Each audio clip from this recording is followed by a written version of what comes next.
Félix Tshisekedi s'est exprimé avec fermeté lors de la cérémonie d'échange de vœux avec le corps diplomatique. Ça signifie que la pression de Macron ou de l'Angola ne lui dit rien. Président Yagabon, Koutou, Aza et Lokoté, un discours droit, sans trembler, fidèle à l'ADN de son père. Le ton est donné, la ligne est tracée.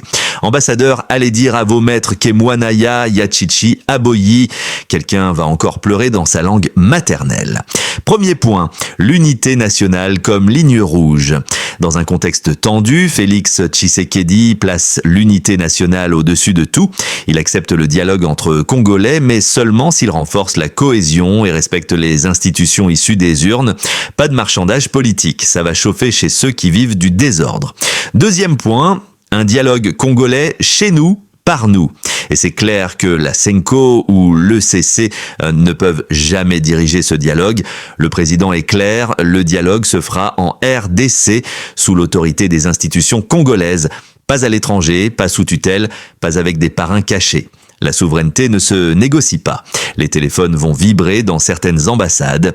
Troisième point, pas de confusion entre dialogue et agression. Tshisekedi coupe court à toute manipulation.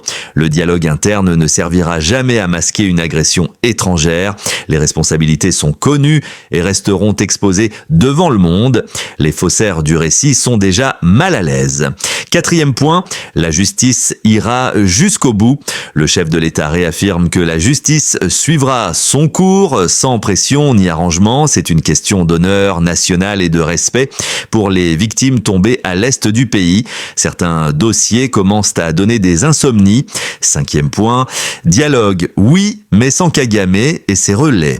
La position est sans ambiguïté. Aucun dialogue avec Kabila, Katumbi, Corneille Nangaa et ses pions. Ceux qui ont agressé la RDC sont exclus. Le Congo ne parle pas avec ses agresseurs. Les masques tombent et ça fait très mal. Conclusion, le sphinx de Limete est toujours debout. Étienne Tshisekedi est mort physiquement, mais son esprit habite pleinement son fils. Même fermeté, même courage, même refus de plier. Le sphinx de Limete est vivant, lucide et intraitable. Tokoki Kakakomona, Nyonso et Zaclair maintenant. Aimez et partagez pour que ces explications arrivent aux oreilles de tous nos frères de Goma et Bukavu. Point final.